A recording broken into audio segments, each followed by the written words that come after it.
Olá, mais uma vez juntos, vamos começar nossa leitura de iniciação de Elizabeth Reich,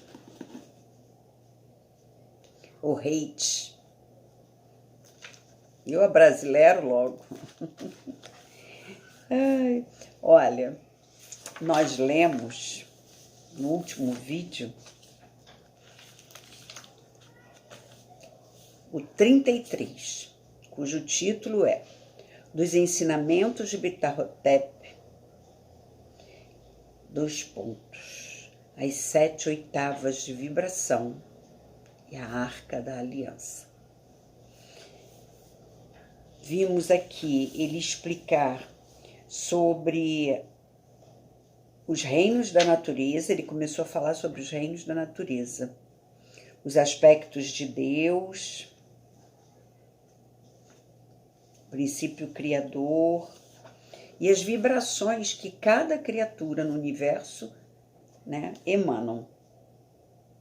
Então, no finalzinho onde nós estávamos lendo, eu estava lendo para vocês, ele falou sobre a planta, revelar 2 degraus de vibração, o animal 3 forças, o homem comum na 8ª vibração acima. E ele disse no finalzinho do parágrafo que eu li, no entanto, sua etapa característica é a da inteligência. O homem pensa conscientemente.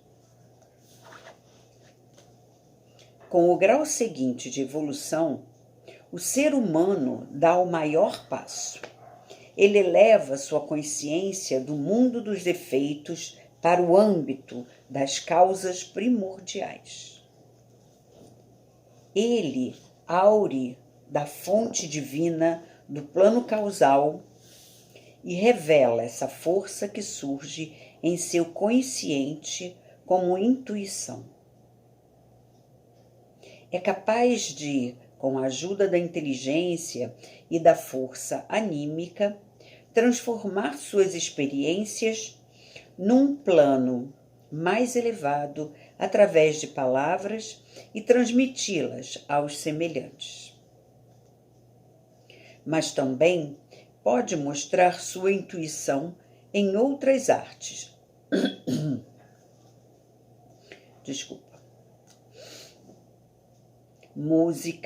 Na música, destituída de dimensão, como compositor nas 2 dimensões, com linhas e cores como pintor, em 3 dimensões através de formas plásticas, como escultor ou dançarino.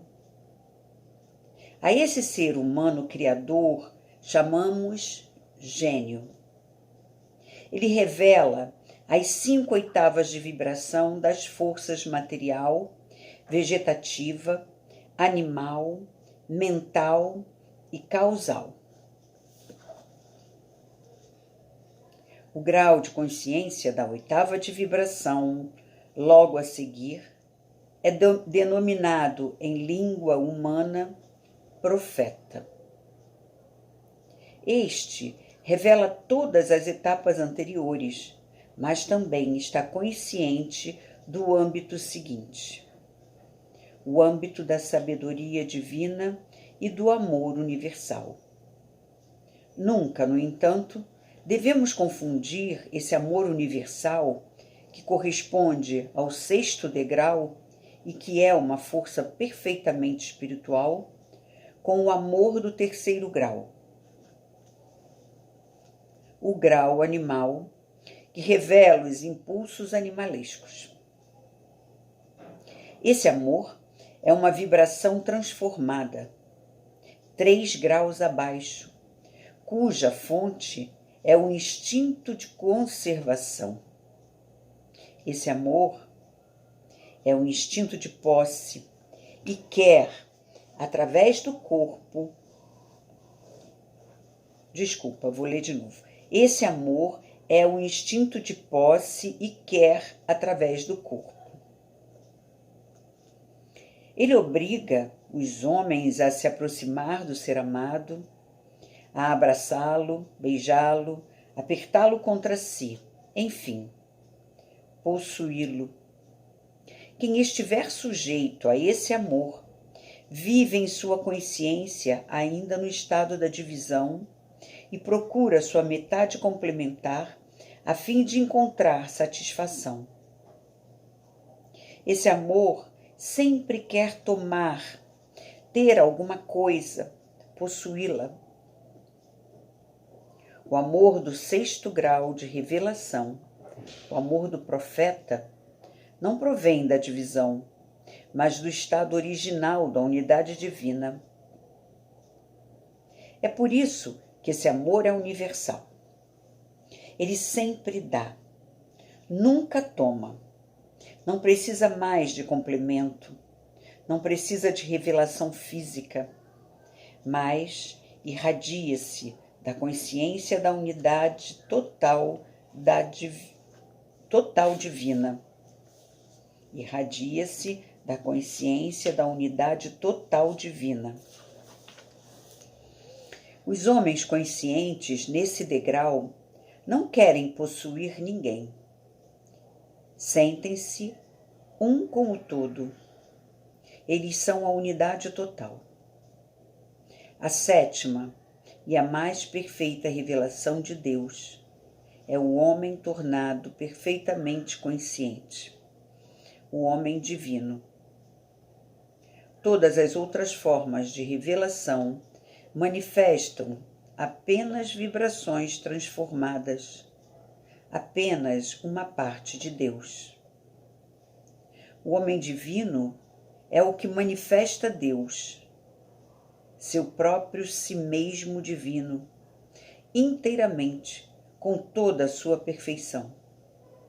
Através de uma consciência perfeita, ele vive e irradia as forças criadoras divinas em suas vibrações e frequências originais sem transformação.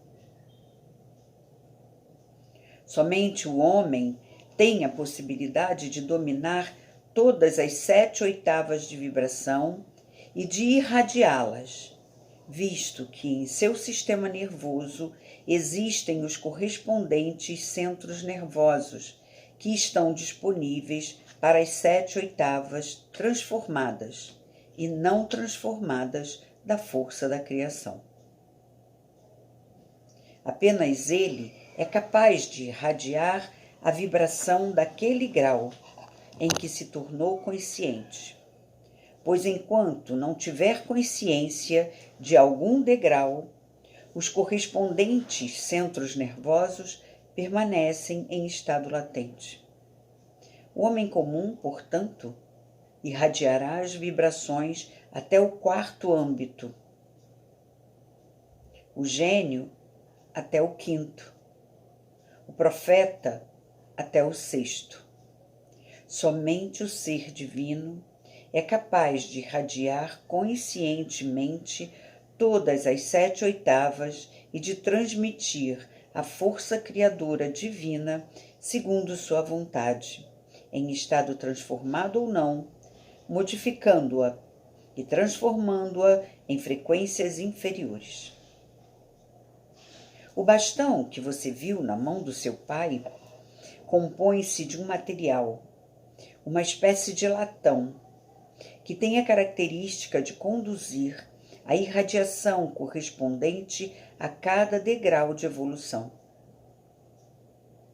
É construído de tal forma que ele tanto pode transmitir as vibrações na forma original como modificadas, tornadas mais fracas ou mais intensas, segundo a vontade de quem o estiver usando. O bastão pode ser uma bênção ou uma maldição. Isso depende de quem o tiver nas mãos.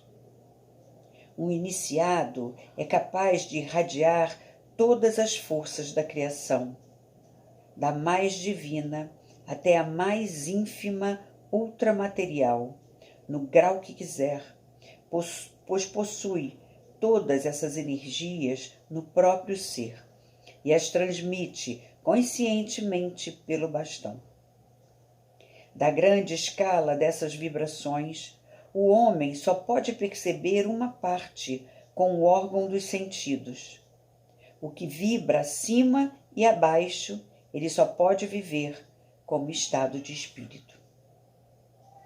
Dessa forma, sente, por exemplo, as frequências mais elevadas e divinas, como o amor universal.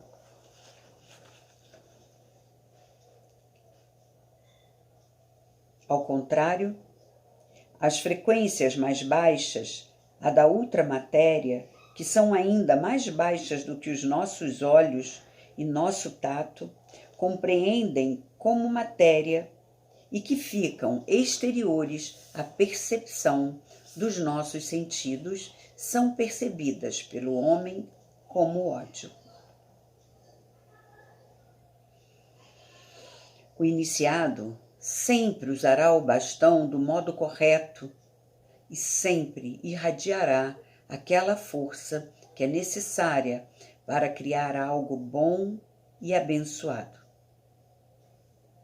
As frequências da ultramatéria só serão usadas por ele se necessário. Como uma parede de defesa isoladas por ele, se necessário. Vou começar de novo. Eu fui pegar a caneta, você vê, né? Perdi a linha. Desculpa. As frequências da ultramatéria só serão usadas por eles, se necessário, como uma parte de defesa isolante, invisível, impenetrável. Com o bastão, o iniciado pode dominar todas as forças da natureza, intensificá-las ou interromper sua ação. Todos os seres vivos possuem essa força, mas sempre na forma adequada ao seu grau de evolução. Eles também as usam, só que não têm consciência do fato. Você já viu um homem pensar sobre como é possível, por exemplo, erguer os braços ou os pés? Ou até mesmo saltar com todo o corpo, afastando-se, mesmo que por poucos instantes da terra? Levante o braço e observe como o faz. Não é verdade que contrai os músculos e estes erguem o seu braço? Você pode movimentar todo o corpo através da contração muscular. Mas o que faz os músculos se contraírem? Pense, filha. O quê? Minha vontade, pai. Certo, sua vontade. Mas se eu lhe perguntar o que é a vontade, poderá me dar uma resposta? Pai, eu já observei muitas vezes o que acontece quando eu quero algo. Mas só cheguei ao ponto em que comprovei que quando quero algo, irradio uma força e posso dar uma direção a ela. Se, por exemplo, como você disse antes, meu braço pende por estar descontraído, é porque a terra o atrai. E se eu quiser erguê-lo, então essa força que flui da minha vontade obrigará meus músculos a se contrair e levantar o braço. Está certo, disse Ptahhotep. Sua vontade, sua força de vontade, flui em seu corpo. Assim, você pode vencer a força de atração da Terra, essa enorme força da natureza. O mesmo acontece se você pula no ar. mas por alguns segundos, pois a força de vontade somente é maior do que a força de atração da Terra por pouco tempo. O tempo, portanto, gasta a sua vontade transformada em força física. O tempo. E o espaço?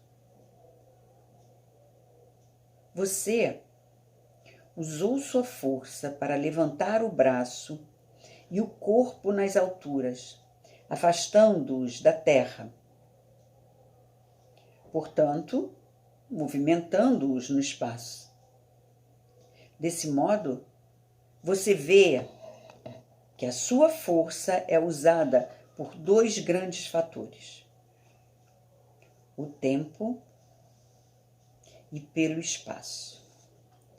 Se pudesse ampliar sua força de vontade e armazená-la no corpo, então também poderia vencer a força de atração da Terra por um tempo mais longo e manter-se a maior distância da Terra. Você poderia flutuar, mas não pode, pois ainda não se tornou consciente no âmbito divino. O iniciado, contudo, que é consciente nesse âmbito divino, consegue criar diretamente dessa eterna fonte de força sem transformá-la. E, se quiser, poderá flutuar por muito tempo no ar, enquanto dirigir a força de vontade contra a força de atração da Terra. O iniciado conhece todas as vibrações e tem órgãos conscientemente desenvolvidos para usar essas forças. Você conhece, por exemplo, a força dos pensamentos, graças à qual nos comunicamos por telepatia. Também dispomos dessas forças pelos correspondentes órgãos superiores do nosso cérebro. Os filhos dos homens nem sequer sabem que possuem tais órgãos.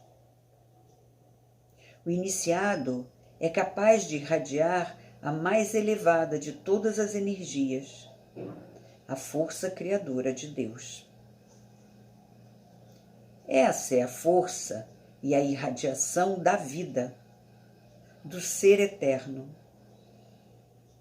Graças a ela, o universo inteiro é mantido vivo. Essa força só pode ser usada conscientemente pelo ser divino, o ser humano isolado que é idêntico a Deus em sua consciência e que a irradia de sua consciência divina, de sua oniconsciência cósmica. Nenhum outro ser vivo suportaria conscientemente tal força. Toda força tem sua materialização na Terra. E por isso achamos que todas as forças e vibrações correspondem a uma matéria que tem resistência para suportá-la e conduzi-la, ou até mesmo a capacidade de armazená-la, e durante determinado período de tempo irradiá-la. Não importa o nome que damos a essa matéria.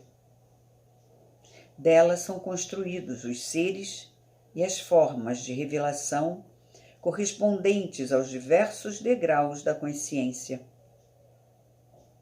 Eles não são feitos unicamente da matéria que corresponde ao seu grau de consciência, mas também de matéria portadora das vibrações relativas ao seu grau de consciência.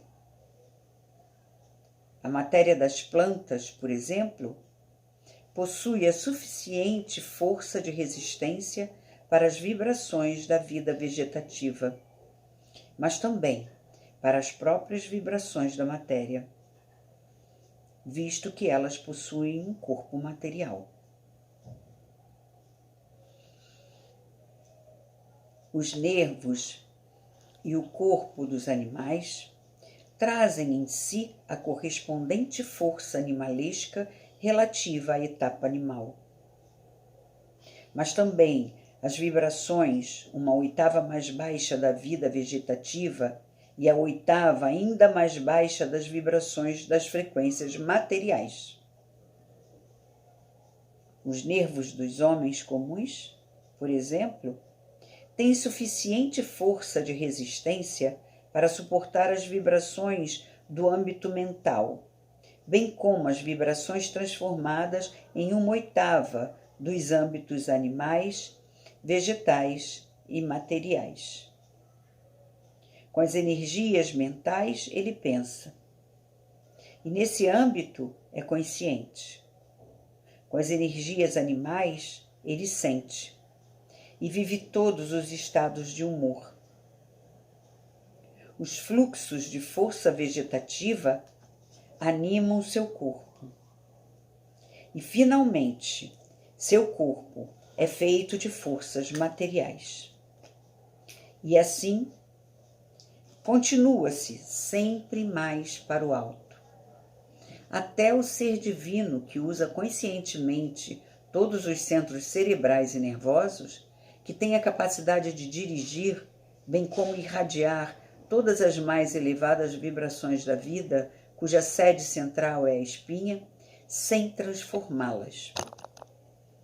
A matéria do seu corpo possui uma força de resistência à altura das mais elevadas, das mais divinas forças, e naturalmente também das forças transformadas das vibrações das outras 6 etapas de evolução. Os corpos das pessoas, nos diversos graus de desenvolvimento, só aparentemente são feitos da mesma matéria. Na verdade, são compostos por diferentes elementos químicos, cuja resistência sempre corresponde ao grau de consciência do espírito que habita esse corpo. Quando o corpo do ser divino pode suportar tanto as mais elevadas frequências como todas as oitavas transformadas, isso significa que deve existir também uma matéria com a força de resistência capaz de suportar as forças criadoras divinas e todas as demais frequências das oitavas transformadas, além de ser capaz de dirigi-las sem ser desmaterializada. Assim, os filhos de Deus encontraram em seu lar uma matéria, uma espécie de latão com que construíram instrumentos para armazenar as mais elevadas e criativas frequências em sua forma original, ou sem sua manifestação transformada, irradiando-as com maior ou menor força. Esses aparelhos foram feitos de modo a poderem guardar a força criadora pura, sem que esta se modifique.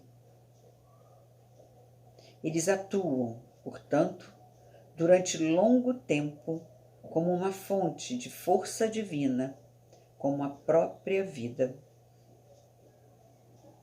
O mais elevado desses instrumentos que carrega e irradia essa força criativa divina estabelece uma ligação perfeita, tão completa como um vínculo matrimonial entre as frequências divinas e materiais, entre Deus e a Terra.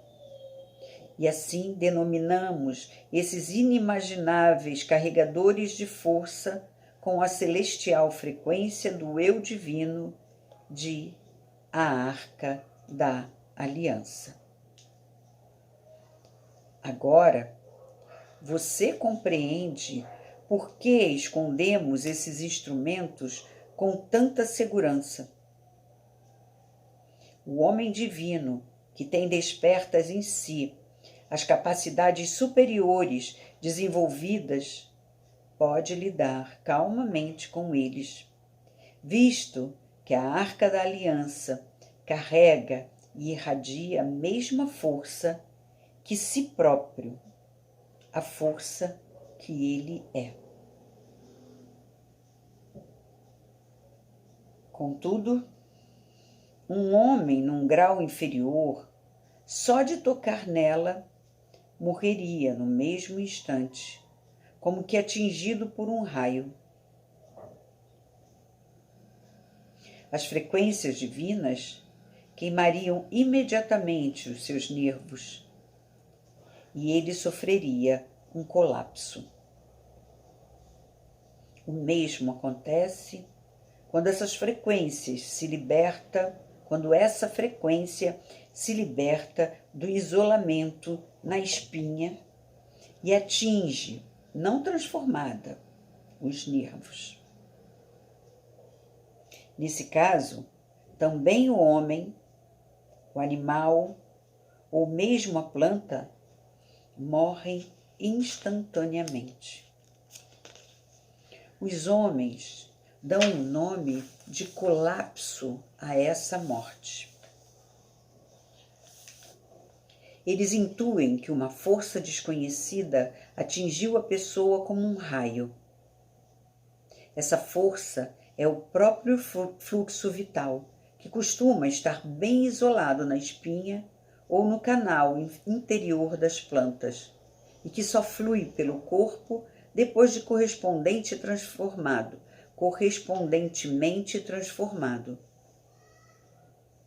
Apenas em caso de doença, rompe o isolamento e ocasiona o colapso. Pelo mesmo motivo, nenhum ser não iniciado pode aproximar-se dos nossos instrumentos. Mas isso ainda não basta.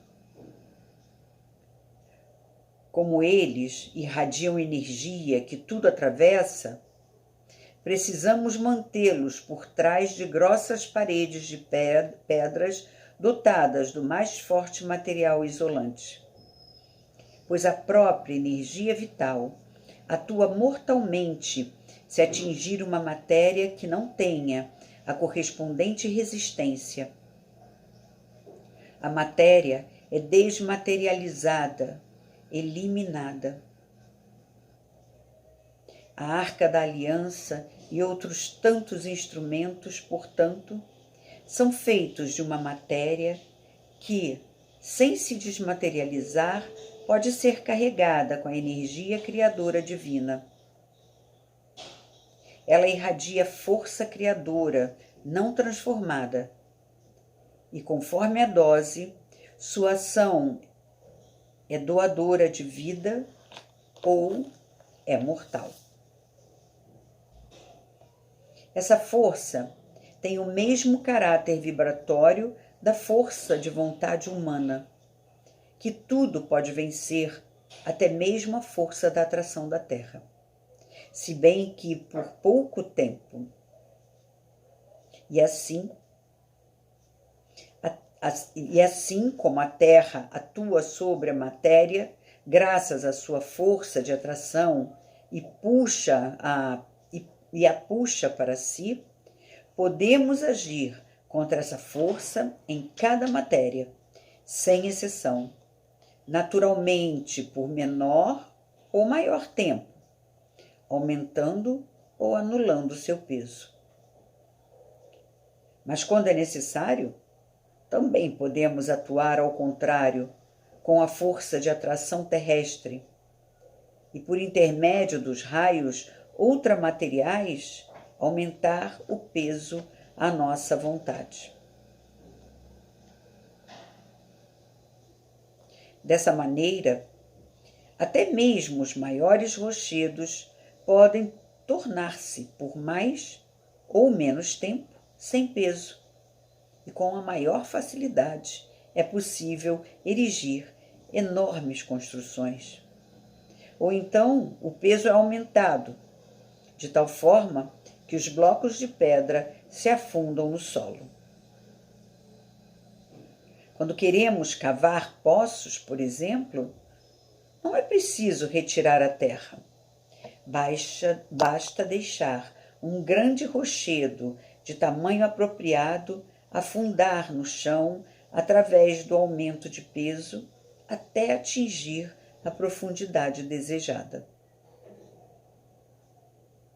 Com a ajuda da Arca da Aliança, essa enorme fonte de energia, também podemos transformar energias imateriais, como, por exemplo, raios de luz, em matéria. Vou ler de novo. Com a ajuda da Arca da Aliança, essa enorme fonte de energia, também podemos transformar energia imaterial, como exemplo, raios de luz, em matéria, e, ao contrário, eliminar a matéria e transformá-la em energias que atuarão por eras. Observe esta lâmpada. Assim como há milhares de anos o Sol irradia, entre outros raios, também aqueles que em nossa atmosfera se transformam em raios de luz através das mudanças da energia, da mesma forma nesta lâmpada, por meio da modificação da matéria que se desmaterializa, cria-se a energia que, em contato com o ar, se transforma em raios de luz.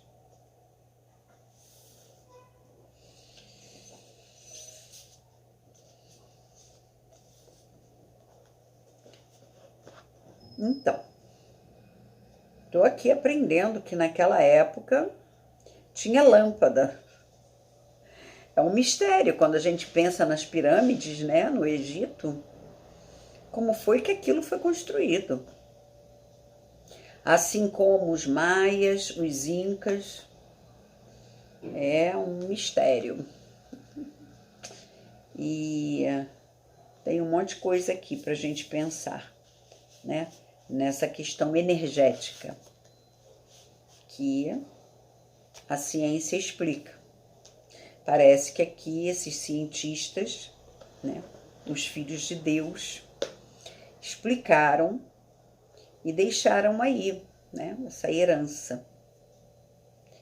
Se aproveitamos bem ou não, cabe às nossas consciências refletir sobre isso. Então, ficamos aqui com mais essa leitura. Essa é a 33A, tá bom? Vou subir lá, botar no YouTube e nos veremos daqui a pouco, no 33B. Fiquem bem.